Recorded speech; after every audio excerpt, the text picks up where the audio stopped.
আসসালামু আলাইকুম রহমতুল্লাহি ওবরকাতুহু। সম্মানিত দর্শক, নোবেল শান্তি পুরস্কারের অশান্তি এবং সেই অশান্তির আগুনে বাংলাদেশের টেকনাফ থেকে তেঁতুলিয়া পর্যন্ত জ্বলছে বহু সমস্যা। নোবেল দাদুর জমানাতে যে দুঃশাসন, যে অনিয়ম এবং যে অবিচার এবং অনাচার সারা বাংলাদেশে চালু হয়েছে, তার তেজ ক্রমশ বাড়ছে। আগুনের জ্বলন্ত চিতার যে উত্তাপ ক্রমশ বেড়েই চলছে। চুরি, ডাকাতি, রাহাজানি, ধর্ষণ, বিশেষ করে মাদ্রাসা ছাত্র এবং ছাত্রীদের উপর যে যৌন নির্যাতন, এটি অতীতের যে কোনো সময়ের চাইতে প্রলয়ঙ্কারী রূপ ধারণ করেছে। মানুষের অপরাধ করার মন এবং মানসিকতা যে কোন পর্যায়ে গিয়ে পৌঁছে গেছে।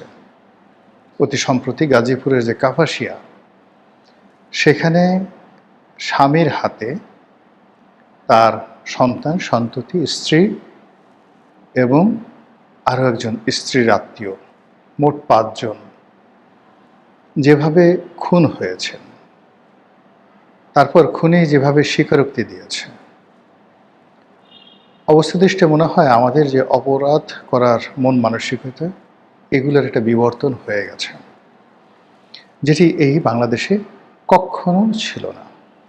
বাজারে জিনিসপত্রের দাম হু হু করে বাড়ছে, টাকার অবমূল্যায়ন হচ্ছে। বড় বড় পরিবারগুলো যারা কখনো গত ১০-২০ বছরে হাত পাতেননি, সেই সমস্ত মানুষ অনেকটা রাস্তার ফকিরের মতো হয়ে গেছেন।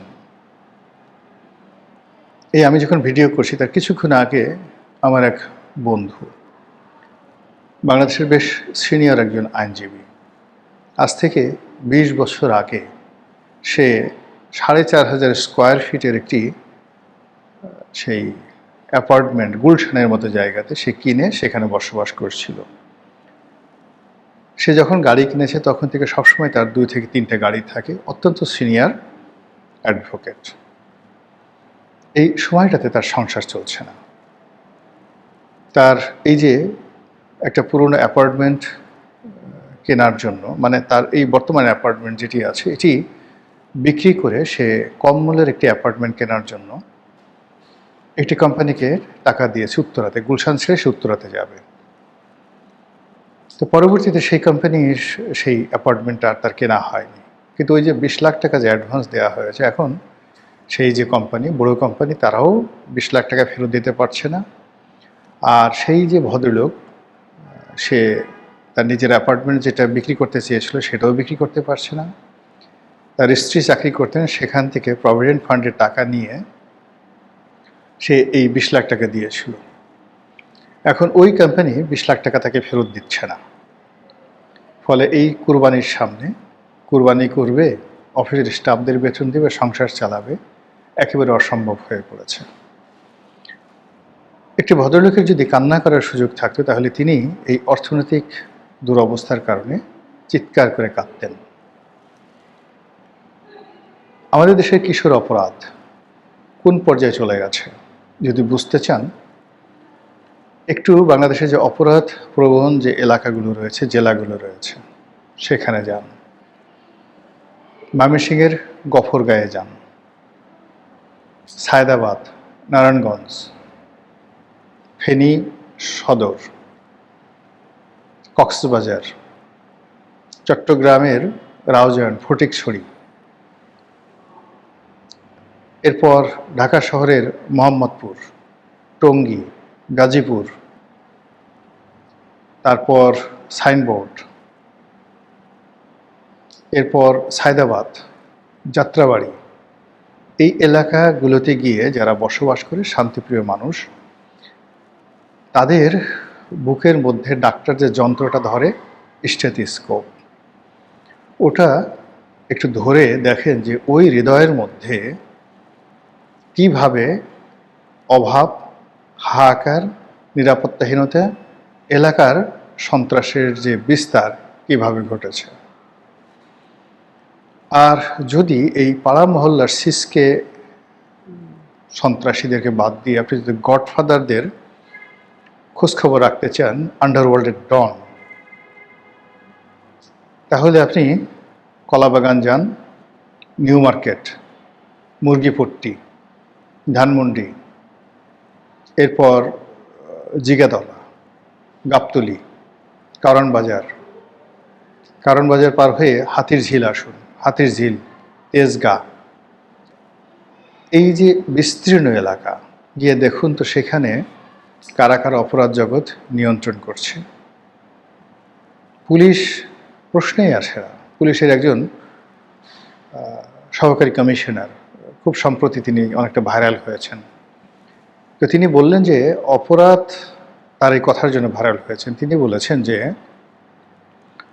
এই অপরাধ যারা করে তাদের ব্যাপারে সামাজিক যে সকল কানেক্টিভিটি রয়েছে এলাকার বা মহল্লার পাড়া মহল্লার যে মাস্তান, না মুরব্বী, জ্ঞানী গুণী বড় বড় লোক, তাদের কাছে যাই, কথা বলি, পরে খোঁজ নিয়ে দেখি এরাই এই সন্ত্রাসের এবং অপরাধের গডফাদার।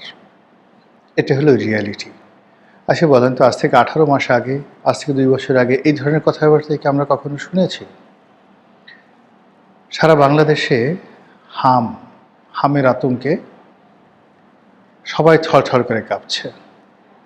এ যাবৎকালে 300 শিশু মারা গিয়েছে, লক্ষ লক্ষ শিশু হাম দ্বারা আক্রান্ত।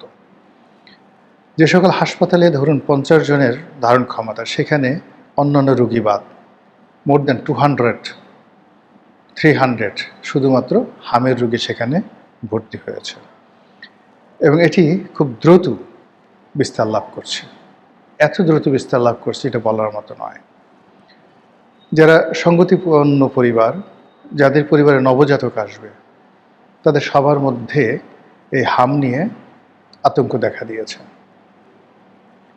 এই হামের টিকা দেওয়া হয়নি, কেনা হয়নি, এখানে ভাগ বাটোয়ারা হয়নি, এবং এই কাজের জন্য ইউনূস এবং তার সঙ্গী সাথী এবং তার যে সিন্ডিকেট রয়েছে, সারা বাংলাদেশের মানুষ তাদেরকে 14 গোষ্ঠী উদ্ধার করছে যে মানুষ এত অপরাধপ্রবণ, এত পাপিষ্ট, এত লোভী, এত নির্মম, এত নিষ্ঠুর হয় কী করে।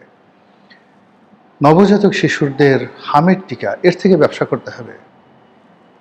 এতটা নিচু, এতটা খারাপ, এতটা বাজে মানুষ এই বাংলাদেশে জন্ম নিয়েছে। মোহাম্মদী বেগ, মিরন, মানে মীর জাফরের ছেলে মিরন এবং মোহাম্মদী বেগ যে সিরাজউদ্দৌলাকে হত্যা করেছিল, আমরা মনে করি যে এরা ইতিহাসে নিষ্ঠুরতম ব্যক্তিত্ব, কিন্তু এবার হামিদ টিকার কেলেঙ্কারির সাথে যারা জড়িত, এদের কুকর্ম, এদের মন মানসিকতা, এতে ইবলিস ফেল, ইবলিস আত্মহত্যা করবে এদের দেখলে।